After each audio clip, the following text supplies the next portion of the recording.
at first that became kind of the end all be all, so to speak. It's like, that is the pursuit, that is what I'm after.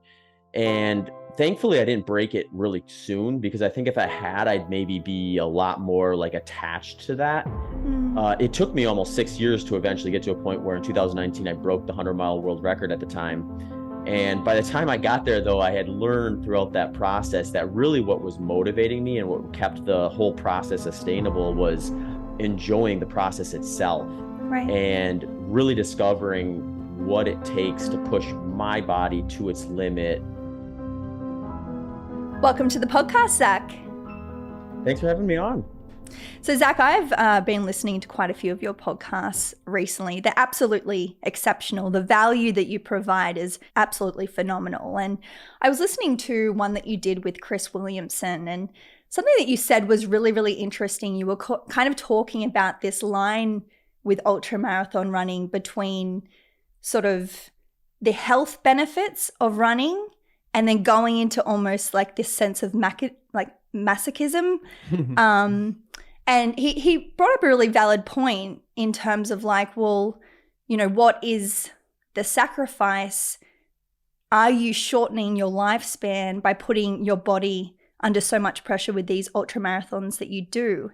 And you kind of answered really interestingly that you'd sort of prefer to live this life of maximum fulfillment and kind of potentially cut off a few years at the end than to kind of live in this sort of, I guess, role of being comfortable. Can you share more about that perspective?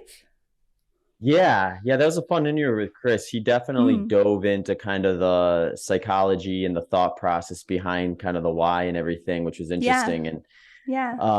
yeah, the way I kind of look at it is like, if you're, I mean, if you run 100 miles to complete exhaustion, you kind of know intuitively that, like, yeah, I'm not adding years to my life by doing this. Yeah. So then you're kind of at a point where you're kind of thinking like, well, am I negatively impacting it in a major way? And the way I look at kind of running and or anything really, like, there's always kind of a little bit of a margin of diminishing returns at a certain point. So, when you find yourself on the starting line of a 100-mile race, chances are you don't need to be doing that to promote longevity. So then the next question is just, is longevity the goal? And I think to a degree it is. It's like, I want to live as long as I'm happy and excited to be kind of starting the day. And I don't know that I care so much about like the actual length of it as much as I do having, like, a reason to be doing what I'm doing while I'm doing it. And Mm, whether that gets cut off at a certain point is somewhat irrelevant. Although I do think, like, I say that with like sort of a point of having achieved a lot of things that I would have never imagined achieving in pretty much mm, the first like 2/3 of my life. And that kind of has to be probably considered too, because it's not too common that someone in their mid 30s is accomplishing things that they're ready to say, okay, well, I don't know if I could have ever done that before. So I try to appreciate that as when you look into kind of like the longevity community, and the average person just kind of decide like, what decisions do they want to make their life better. And there's a right. lot of like inputs to that equation, like family and people around you and things like that. So um for me, I think it is like, I mean, I have a sense of like, I want to be able to be like productive and energetic and independent as long as I can. But if that comes at the expense of absolute fulfillment in what I'm doing, then Mm, I'd rather get cut off short. So right. um, we just don't know a lot about ultra marathons in general, in terms of just what it actually is doing or not doing to our bodies and things like that. I think being active is obviously an important aspect to longevity, but the input is probably fairly minimal compared to what I'm doing. So then you have to Right. kind of like, you're in self preservation to some degree too, where you take some risks when you need to at races and things like that. Mm, But generally speaking, you have to try to get everything else in order too, so that it doesn't have as big of a negative impact. And the way I look at it is, some people look at like, the funny thing is, like, people look at my training and my racing things like, I'm like, oh, that's kind of cool. You can just eat whatever you want. You can kind of just you don't have to really think about like, restricting food or that sort of stuff. And it's like, to a degree, from like a quantity standpoint, that's probably true for the most part. But in terms of like being able to actually continue to do what I'm doing, I actually have to pay much closer attention, because if all I had to Mm. do is sit at a desk all day long, then like I can kind of abuse my body a little bit more and not have to ask it to do too much above just stationary work. Whereas you get to a point where you've been running races as long as I have, sort of a scenario where like you're really trying to like nitpick at little things to really find improvement, because you've sort of already checked away some of the major like kind of big movers, like getting good quality sleep and recovering from your workouts, putting in the proper training and all that sort of stuff. And in 2010, you did your first ultra marathon, to my understanding. Mm-hmm. I'd love to kind of play this out just in terms of your headspace, because this obviously sort of changed the trajectory of your life deeply in the sense of achievement and fulfillment that you've experienced. What was it about that first ultra marathon that kind of gave you that, I don't know if it's that hit or whatever it was, that experience that really got you to be like, yeah, this is it. This is what I really want to spend my time doing in my life? Yeah, it's an interesting question. I think generally speaking with running, I feel like just not knowing quite enough to be dangerous, if you want to say it that way, has been really good for me. In high school, I didn't really take running all that seriously until maybe my junior, senior year. Mm, And I think that's led to a lot of my success today, because I didn't get too overly invested in it. And I mean, who knows? I mean, maybe even if I had, I wouldn't have been good enough at the distances and the things we were doing at the distances targeted at that age to really get overly invested in it. But my mindset has always felt like by the time I got around to being serious about running in a way that a lot of my peers were, I was basically an adult. So I sort of had a slow ramp into it, and running is definitely a kind of a patient person's like pursuit, in the sense that mm, you're looking at years and years of development to finally get to where you want to be ultimately.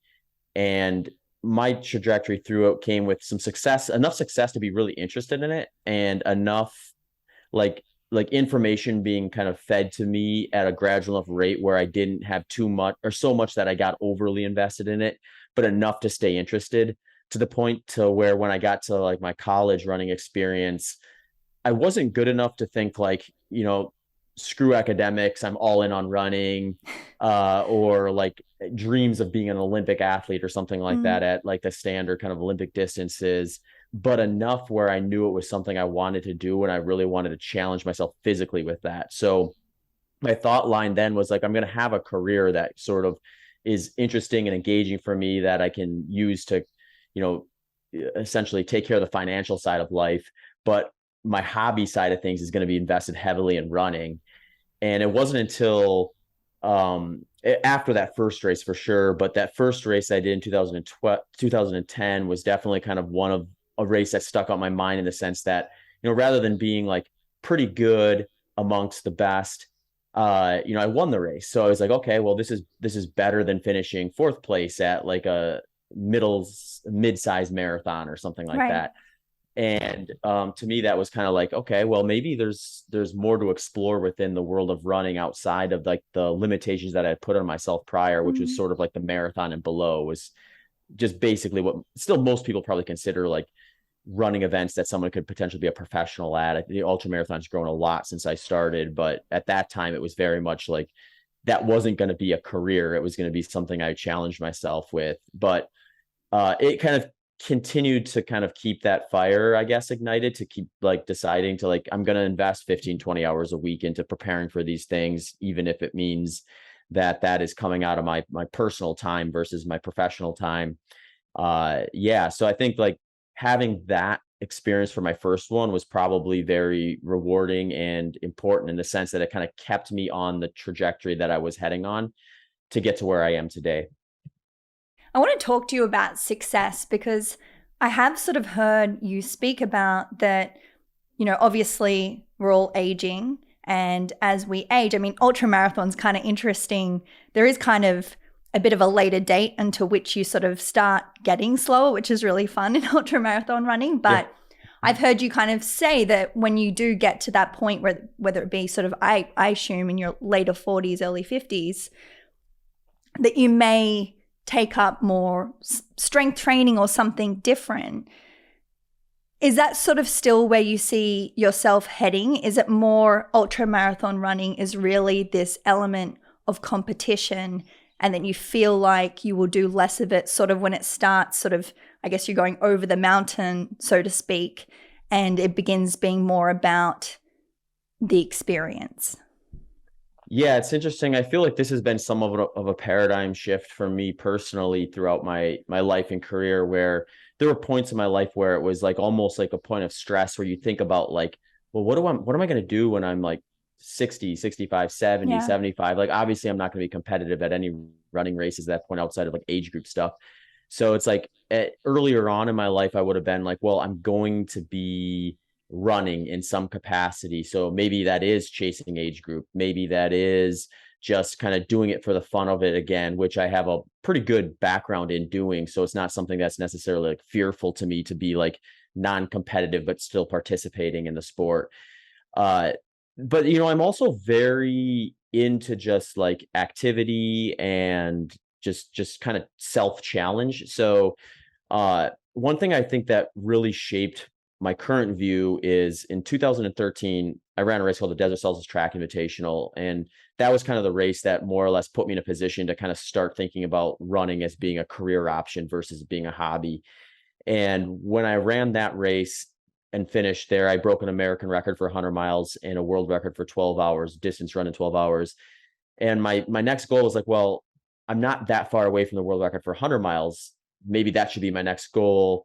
And at first that became kind of the end all be all, so to speak. It's like that is the pursuit, that is what I'm after. And thankfully I didn't break it really soon, because I think if I had, I'd maybe be a lot more like attached to that.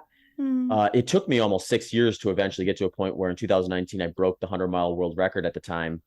And by the time I got there, though, I had learned throughout that process that really what was motivating me and what kept the whole process sustainable was enjoying the process itself Right. and really discovering what it takes to push my body to its limit. And that's sort of independent of what anyone else is doing. So obviously having things like, world records, American records, or even just being like remotely close to the fastest time ever is a motivating factor. But it sort of shifted from that to being like, I really want to know like what I'm capable of with this. Mm. And that can translate into so many other things, because if I decided to like pick up strength training or something like that, or like Olympic lifting, for just to go to the opposite end of the spectrum, it's like, I'm obviously never going to be an Olympic quality or a professional quality Olympic lifter. But if I'm competing against myself, I can see progress. I can see a point of where like, this is where I want to target. This is the goal. I can set those objectives. And then I kind of discovered about myself that that's really what is kind of really driving me to keep doing this stuff, is discovering where my limitations are and trying to find that point as close as I can. So with that sort of paradigm shift, then you have like this little bit of an understanding like, well, I don't need to be doing ultra marathons to be able to do that. So what are the other options within that? And yeah, that kind of, I think, opened up the door a little bit in my mind as to like, well, what do I want to do with the rest of my life, in terms of like, do I want to kind of keep running and be like this person that someone's like, oh, Zach's still running ultra marathons at age 75. He's been doing it now for almost 50 years. I Yeah. mean, that would be kind of cool. No doubt Yeah. about it. But I don't know that's necessarily something that I'm going to strive for. If it Mm. happens to play out where like I continue to enjoy the process and really enjoy what I'm doing, then maybe that will be the route I go. But I'm a lot more open to the idea of like, let's say at age 50, I'm clearly not running a faster time than I was now or in the next few years, and decide I want to invest my time and energy in a different challenge. That's a leap I'm more comfortable making now at this Mm. point in my life than I probably would have been 10 years ago. And it's beautiful to have that motivator being something positive like enjoyment. But obviously, as you shared, it took 6 years to get those two world records that you amazingly did. That's certainly a long time in terms of staying true to the goal. What is your self-talk like on the days during those 6 years where you wake up and it doesn't feel like a sense of enjoyment? How do you kind of stay on the path over such a duration? Yeah, I think there was a degree of imperfection in every race I had done up to that point that indicated to me that with the right circumstance, I can do this. And Mm. that's where like that kind of spark never really like got snuffed out, I guess. Yeah. So like the one I think like the more I look back at it, the more important I think this experience is in 2015, I was in great shape and I had like a really good training build up to a race that I was going to chase the world record for 100 miles at. And I was probably more optimistic about doing it that day than I had been at any other point. And in fact, I was probably more optimistic about it that day than I was in 2019 going into the race where I actually did it. And Mm. I was ahead of world record pace through 80 miles and I didn't completely fall apart, but I fell apart enough where the world record slipped by me, still Mm. broke the American record for 100 miles that day. So it wasn't like a bad race by any stretch of the imagination, but I knew like it was very clear looking at the data and looking at everything, like there's this like roughly 20, like 18 to 20 miles of running at the back end of this race where if I can solve that riddle, I will run significantly faster to the point where I think I'm still within range of being able to go after the world record. And that thought process or that day or the experience from that day kind of just like probably stuck in my head every day up until I actually did it. And I think having that was the motivator for me, really, where like if I did wake up and I knew here's a situation where uh if I want to choose to be like lazy, if you want to call it that, I'll take a day off, but really I should be out there training versus I actually need a real Mm. rest day. That really fueled me to kind of be real truthful to myself about whether it was like time to really kind of push through some discomfort and put in a solid training session, or if I needed to kind of ease back and let my body recover from a big training session that had already occurred.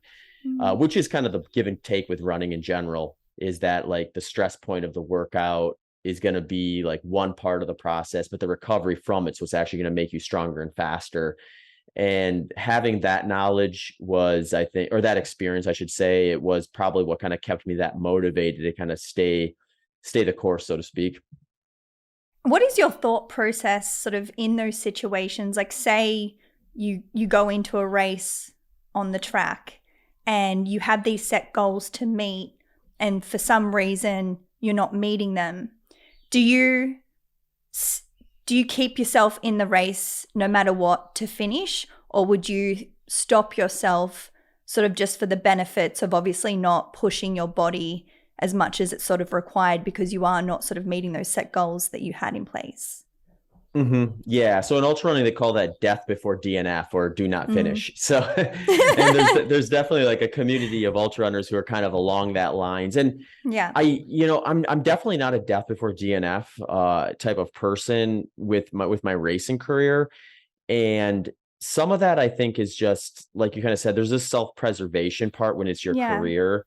Right. And when you do have, like, my career has been, I guess, different than maybe some athletes' careers in the sense that the sport has continually grown every year that I've done it. So with that comes more and more opportunities where you have more options of like, well, if I screw up something at mile 60 of this race and the A goal's off the table, in theory, I could drop out here and not do too much damage, actually kind of treat it as like Mm. a really big training stimulus. And in 4 weeks, 6 weeks, show up at this other event and then have that A goal back on the table a lot sooner when it would before. So that's sort of the mindset of, I think, like a professional athlete. But then you get a Mm. lot of people in the sport, the majority of people in the sport who are doing it for the challenge. They're doing it for just like, I want to prove to myself that I can put together this training block and get to that finish line. And, with that also comes a ton of expenses. There's all the gear and stuff that you use to prepare, the time invested in the training, Right. the race entry itself. Usually you're traveling for these. So like the flights, the hotel rooms, the crew, if you're going to bring them, pacers, if you're going to bring them, that sort of stuff. That sort of scenario is, I think, a lot more like I understand the death before DNF mentality for something like that, because if you have like this kind of iconic race. It's hard to get into. It's going to cost you like a small fortune to do it. Yeah, you're going to find a way to that finish line probably, even Mm. if you got to drag yourself there and you're going to have missed like your top 5 goal targets. So I think maybe like, I don't know how I would be if I were in kind of that category versus the category I'm in terms of like where my kind of projections are or my opportunities are within the sport, Mm. given that I do it professionally. But it's definitely something that to be considered, I think. And there are times though that I've learned this too, where, and I think you see this in ultra marathoning too, where if you start stringing together like bad race after bad race, you start to lose a little bit of that faith in yourself, and you start to lose your ability to kind of push past spots that really are just low points that you need to get through and are part of even a really well executed race. Mm. So the really interesting thing for me when I kind of look at all the races I've done over my career is you see points where you're like in the moment I thought like this is a spot I need to bail out.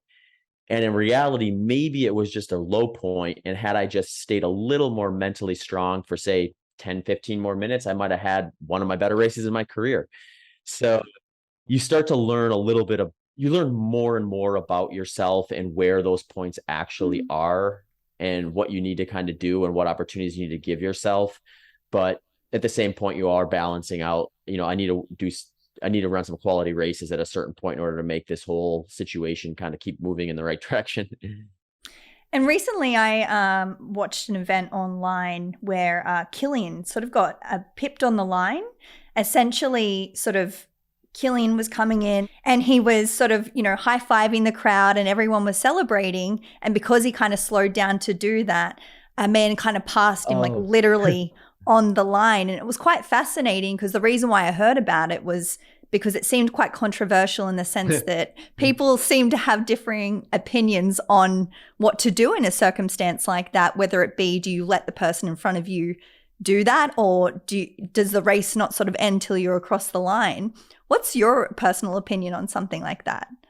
yeah, that is an interesting kind of point of maybe there's differing opinions on that. Like ultra running in general, I want to say most people, and this is much more prevalent in Europe because like their races a lot of times have this kind of like setup where it's like when you Mm, hit this point, now you're kind of in the finishing shoot and it's more of a victory interesting. lap or a celebratory part. So like when the understanding kind of is like if you're going to make your move and take that position from the person, you do it before that point. Mm, And once you enter that point, that's just like, just do address the crowd, give the high fives and all that stuff. So if the person ahead of you is doing that, you do it too, and everyone kind of falls in place, so to speak.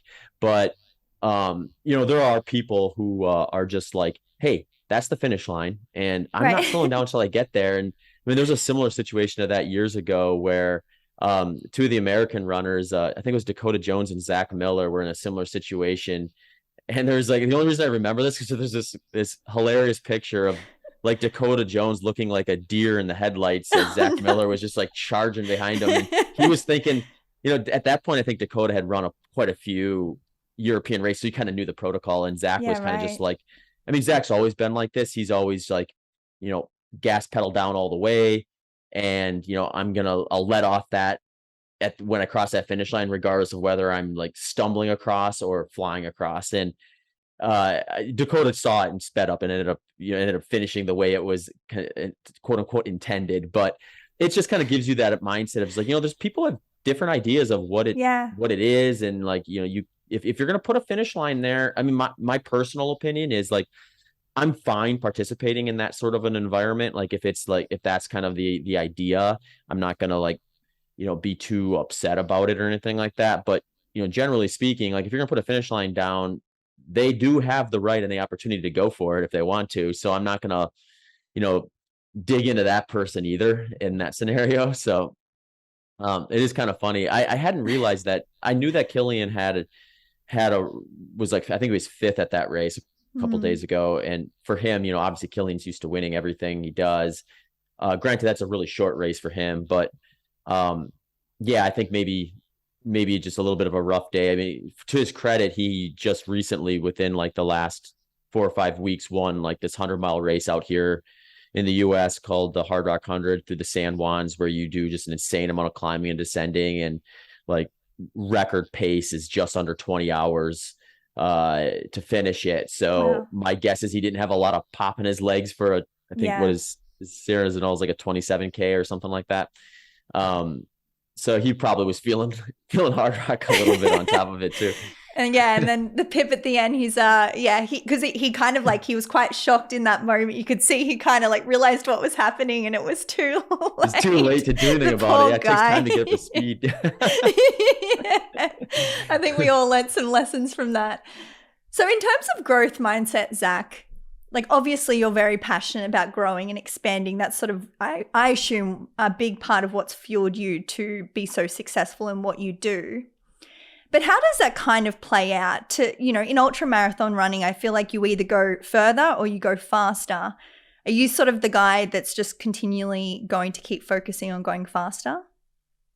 Yeah, it's a good question. I think like for it gets interesting. I think like that stands true up to a point. And it gets weird. I think there's maybe little shifts, and as more people enter the sport and like very popular figures get invested in certain areas of the sport, that sort of shifts a little bit.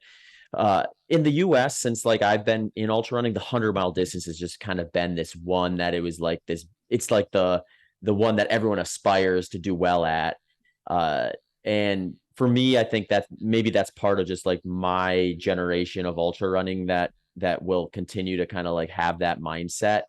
And that's kind of where I ended up. So like I sort of kind of follow that track of like, oh, if 50 miles is cool, 100K must be better. If 100K is cool, 100 miles must be better, and that sort of a Right. mindset. But then once I got to 100 miles, I was more or less like, this is kind of the distance I really like, and Mm. this is the environment I like to do it in. And that was a learning process.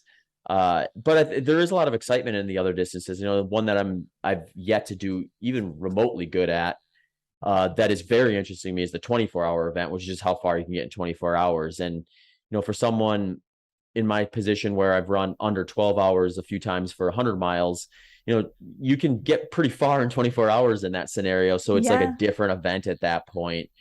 And so I think I will probably invest a lot more time and energy into that particular event, just because I've given it enough interest so far and just haven't done well at it at all. So walking away from the sport and knowing that like there's some potential there that I never really got to would be probably a little bit of a regret, I guess, if you want to call it that. Mm. But it's also something where I think like, again, like you were saying earlier, it is a sport where the longer the distance get, the little bit of a longer timeline you probably have to maximize your potential at. So I want to be mindful of, there's X number of years likely that I have left where I can run a quality or to my potential 100-mile. And that window will likely close before the 24-hour one will. So how many opportunities do I want to spend doing the longer stuff when I still can maximize Right. my potential at the shorter stuff? And that's sort of been my mindset so far. But with that said, I mean, the 200-mile races are getting a lot more popular now, Yeah. and just like even less so like specific distance, just like intriguing routes that happen to be like an odd number of miles or kilometers that are beyond 100 miles are also kind of intriguing. So uh there'll be something I would like to explore at some point, and a little more focus, I guess is the way to say it. And I want to get into mindset with you, Zach. I have my first 100 miler in December that I will try out. Yeah. It's certainly a goal for me that I'm not 100% sure that I'm capable, but I am 100% sure that I'll give it my best. I'm really excited about that. But I Mhm. thought in sort of meeting with you, it'd be a really good opportunity for you to share what are some sort of beginner, like what's a good beginner mindset to go into something like 100 miles? Obviously it's pretty far, and my sort of closest thing to that would be 100 kilometers. So an extra Mhm. 60 kilometers on top of that is a pretty decent hit.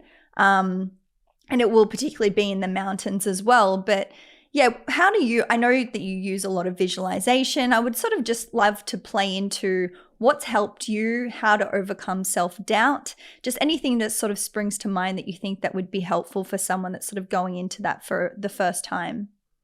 hmm Yeah, I think the way to answer this question is probably like if I could go back and talk to my younger self Mm, before I had the experience I do now, what would I incorporate? What tools would I use? Or where were the opportunities I missed that were sitting there available to me without any extra cost? Because I think mm, that's the great starting point. And one of those is like not overly focusing on the physical aspect of it, because mm, you will physically be able to run 100 miles, get to that finish line, barring something that is like unforeseen. So right. really what the way I like to start with it is first, let's normalize what you're trying to do to some degree, because really the mental hurdle to get Mm, over is that what you described is like, I'm going to run further than I ever have before. And anytime mm, you're doing something you've never done before, there's that doubt because you have zero past experience.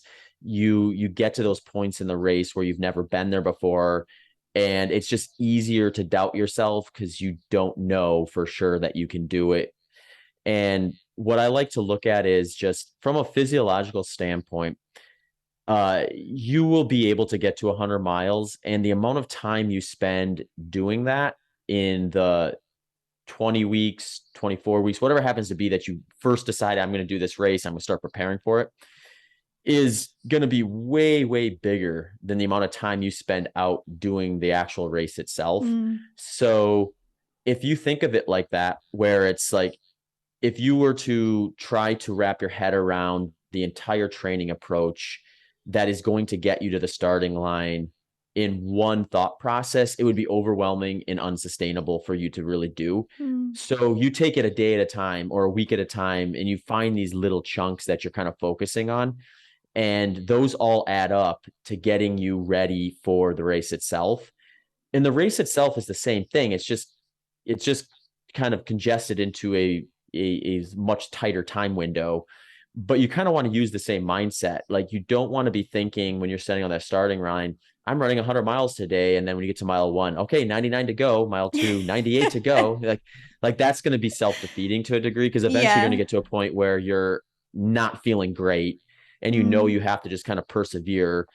But you're looking at 40 miles or 60 kilometers or whatever it happens to be, and trying to, if you get to that point, you start kind of like asking the wrong questions, like, oh, well, that's as far as I've ever run in a training workout, and I right. have to do that and I feel miserable, it's only can get Mm, worse and I already feel bad.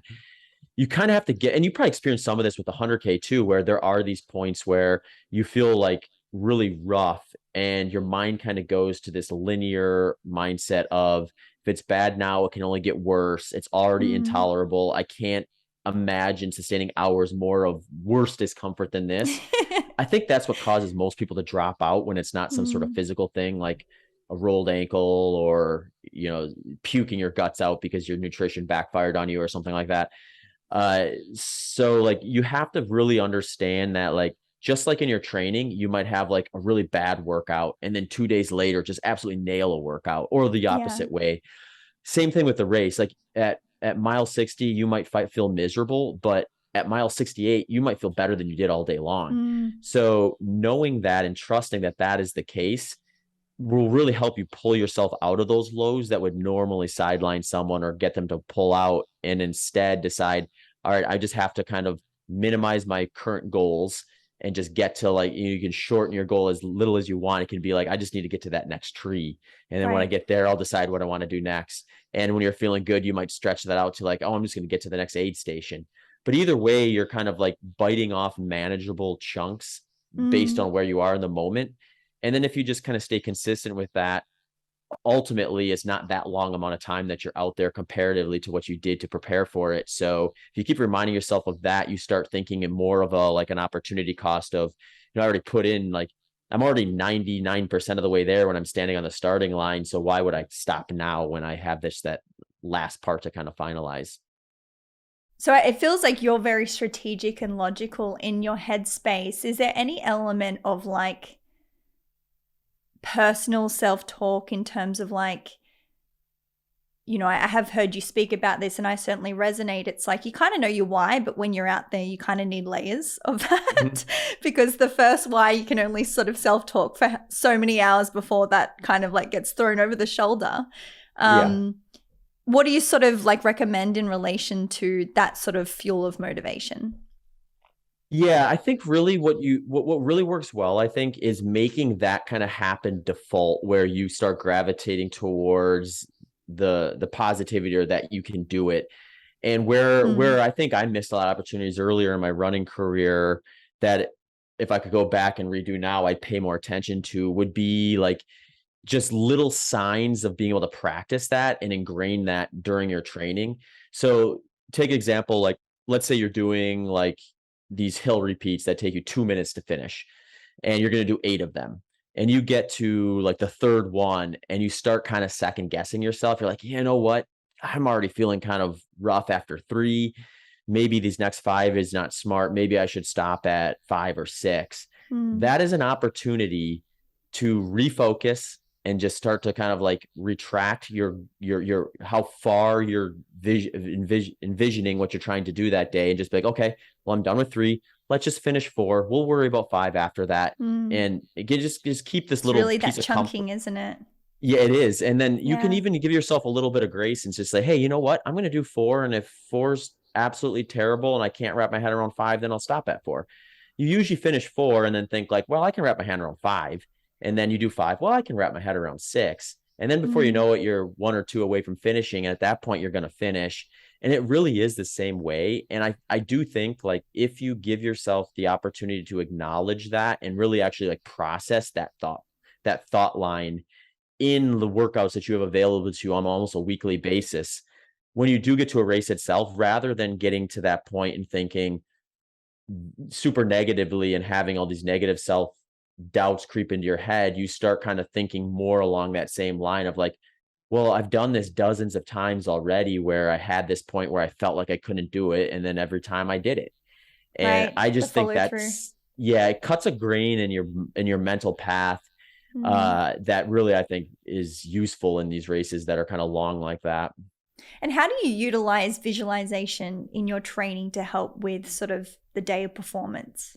hmm Yeah, so this is like a specificity thing, and whether we're looking at it physiologically or mentally, we're looking at like what workouts are you going to do? They're going to be the most specific to race day, where you can really relate to what you'll be doing, really Mm. practice your strategy, whether it be your mental headspace or your fueling, your hydration, your pacing, and all that stuff. So for ultra marathons, that's always going to be the long run or back-to-back long run, or running camps where you're doing 3 days in a row of pretty high volume and things like that. And those opportunities are ones where I think if you can put yourself in the headspace that you're going to be in those points where it matters the most on race day, that's the time to practice that. That's your dress rehearsal potential. So like if I'm going out for a long run, I'm envisioning like however long that run is, whether it's 3 hours, 4 hours, or 5 hours, I'm thinking this is how far I am from the finish line at the 100-mile race I'm going to do.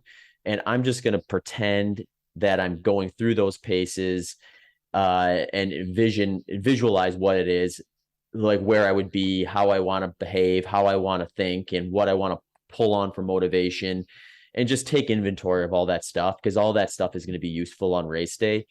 And it really is a unique thing to 100-mile racing, because it's just this weird distance where it doesn't benefit you to run it in training. Mm. So physically anyway. So like you sort of have this situation where even if you've run 100 miles before, you're probably looking at months, sometimes years from the last time you had that experience. That's a long time to draw from. Right. So if you can kind of pretend you're doing that multiple times during your race specific training, it's going to be in close proximity. So then when, let's say, you get to mile 70 in the race that you're going to do, if you're thinking about like that last run of a back-to-back long run or something like that, or just a long day that you did out on like similar terrain or something like that, you can kind of like pull from that experience as like the point of reference versus trying to imagine something you've never done before.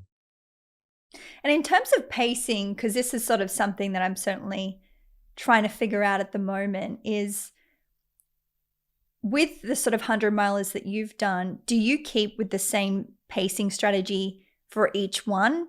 Is it intuitive? Like, how do you sort of go about being able to pace something that can sort of be to sort of that longer distance? Mm-hmm. Yeah, and it depends a bit on the course, but like if it's like a Mm, really controlled course, like what I've kind of prioritized over my career, some of it's just like I've got some knowledge in terms of prior races as to like what I should be targeting to make an improvement. And then you have a pretty fixed time. And when you're on a train that's consistent the whole way, it's a little easier to say, well, if this is the pace I want to run, I should stay pretty close to it. Gets a little more difficult on the trails because you have like, 1 mile isn't, or 1 kilometer or 1 mile isn't necessarily comparable to the next, because you might be going right. uphill on a 15% grade and then downhill the same grade. It's a very different experience.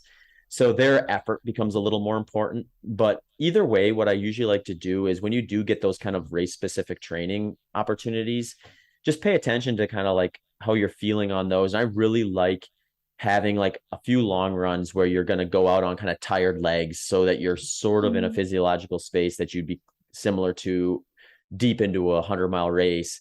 And then for that, just kind of pay attention to like, what does this effort feel like and what kind of pace is it producing? And then start building from there. I think most people are still probably going to want to pull back a little bit from that at the early stages of a 100 mile, because you're tapered, you're fresh, you have the mm. adrenaline and all the Yeah. anxiety and everything that comes with standing on a starting line with another group of people that are doing the same crazy thing you are. Yeah. And uh and you kind of think about it like that, and just like, all right, I'm going to probably feel a little better and produce a little faster pace than what it should early on. And then once I get, a little bit into this race, 20-30% in, that'll start to normalize. So I need to be kind of mindful of that. So in that case, I think whatever effort felt in that kind of peaking long run phase of your training, pull back a little bit from that early on. And then once you Mm, get maybe a third into the race, then just start to kind of normalize like that feeling that you had kind of running that long run on tire legs. And at that point, really, it's more about, I think, minimizing your goals in terms of where you're trying to get at any given time. So whether that's the tree up ahead or the next aid station, and also knowing like, what do I need to do fueling and hydration wise in order to make this sustainable so that you don't have that be the limiting factor for you. Then that's kind of how you end up pacing yourself right. But I think generally speaking with ultra marathons, like we've seen a lot of positive splits, even from the folks up front. And I think some of that's just like this mindset of, I need to bank some time early because that's when my legs are refreshed, my mind is going to be fresh. And we sort of doubt our ability to feel good and perform good at the end of a race, regardless of how conservative or aggressive we are. And I think mm, in reality, like if you experience a race where you run stronger in the second half than you did the first half, you start to reimagine like what is actually capable with that sort of a scenario.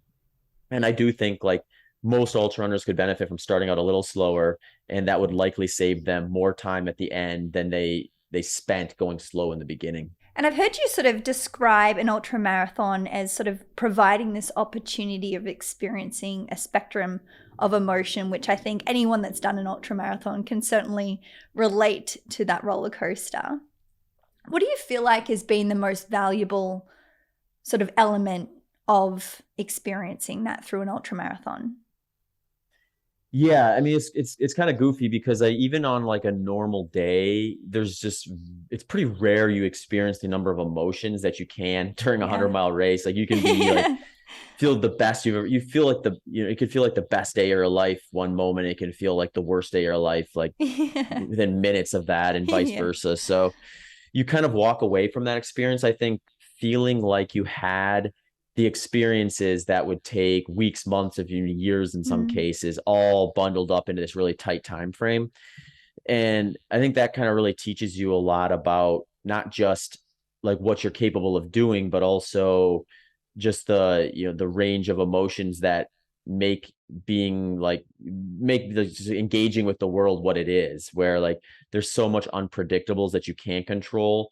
So it's like you're going to have to be able to adapt to those while also making sure you're accounting for the things you can control and making the best of that. And sometimes that means like little progress for a lot of output, and other times it's a lot of output for very little, or a lot of progress for very little input is how it kind of gets processed in you. And I mm, think that really just teaches you that those things are there and how to maybe navigate that.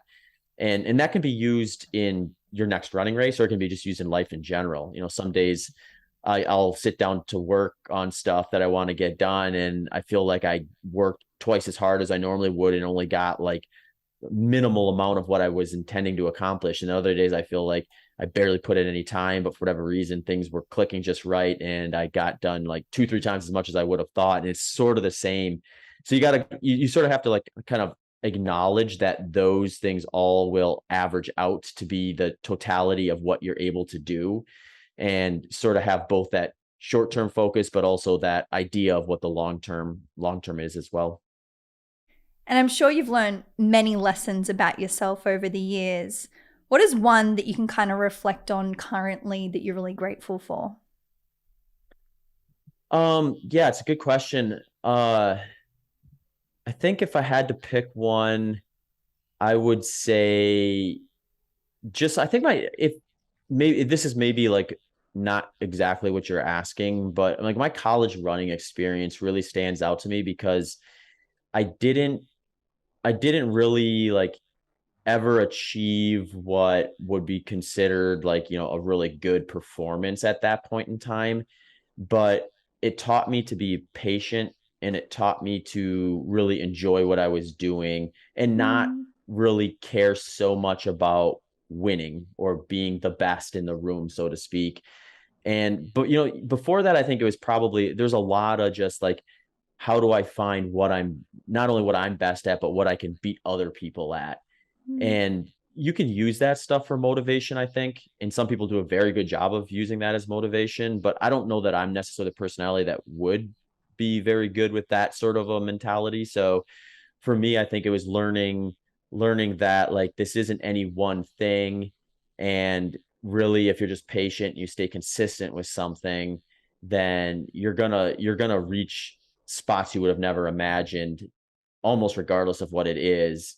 And it may be relative to what other people are able to do in that particular pursuit, but there is really I think a lot of people put limitations on themselves because the totality of what is required to stay consistent with it long enough to do better than average even is not something that they're necessarily thinking about. So um I think that's just impacted the way I look at anything I start. Like if I start something and I'm like not good at all at it. I mean, take podcasting, for example. Like when I started my podcast, like it was a total learning experience. I had no clue how to edit a podcast, no idea, no clue about audio quality, whether yeah, microphones are better than others, webcams and all that stuff that comes into it.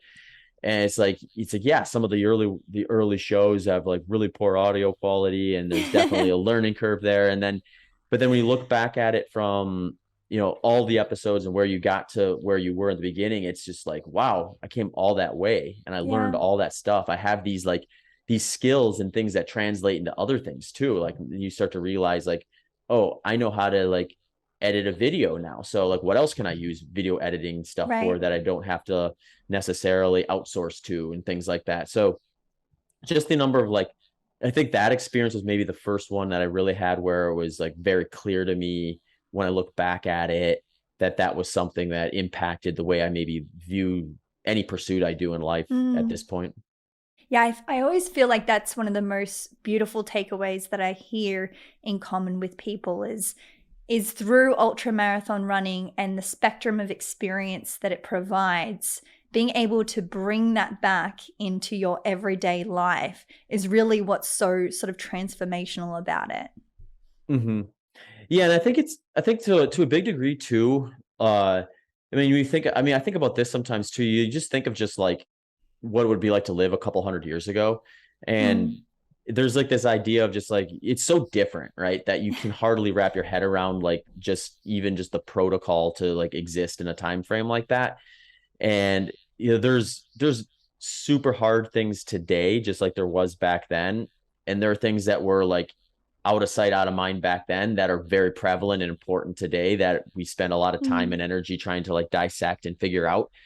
And really it just comes down to just like what is the major priority here, and when I make that a priority, how far can I actually get, how much more can I actually do than what I feel like I'm able to do. mm, And there's nothing really that I can find that is comparable to that, to something like a 100-mile race where you have to stand on that starting line like we kind of said before, either knowing I've never done this before and I'm going to try to do it today, or I've done this before, but really I've only done it a few times. And I've been running for my whole life almost. So it is, you get to learn a lot about yourself with situations like that and what you're actually capable of. Well, thanks so much for this conversation, Zach. You're, as I started this conversation with, you're such a um, generous person with the amount of value that you provide, whether it be on other people's podcasts or your own. I know that you sort of have your own business in coaching as well. And I just think it's a beautiful representation of the contribution that you provide through your own sense of achievement. Yeah, well, thanks a bunch for having me on. I love sharing it because I think maybe it's partly my background as a teacher, but it's like I always find if you have information that helped you, then you share it with other people. Mm, And there's really nothing better than sharing something with someone and then having them come back later and say like, this changed this for me in such a meaningful way. right. It's just a different feeling. And I think with running, I've had that opportunity to do it at a much bigger level than I would have ever had anywhere else, where you can potentially impact someone without even knowing you're doing it.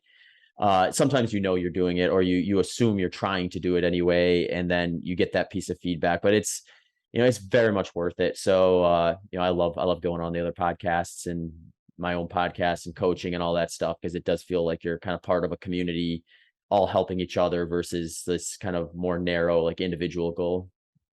I heard you actually share a perspective. It just made me think of, it was quite interesting how you were talking about a sense of contribution through sort of you breaking world records, because it's kind of moving sports forward. And I thought that was a really beautiful perspective that you had sort of within this, because obviously it could be easy to an extent to be caught up, as you're suggesting, in your own sort of sense of individualism in competition. But it's also really cool to think that your progress is actually also inspiring other people to progress too. Hmm. Yeah, I mean, it's like had there not been records when I decided to chase it, Mm, like who knows what I would have put down as like the goal time, or what limitations I would have placed on myself based on what I thought I was capable of versus what I wanted to try to do. And it's like you move that bar forward, there's going to be like dozens, if not more, people who say, okay, well, that's the mark I'm going to get past and I'm going to do it.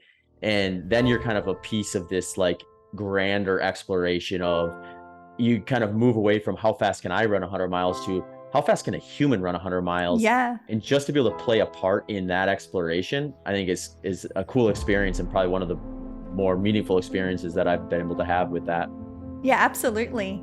And speaking of human exploration, I'd love to ask you, Zach, what does it mean to you to be human? Yeah, it's a great question. I think really to be human is to be honest with yourself about where your passions lie.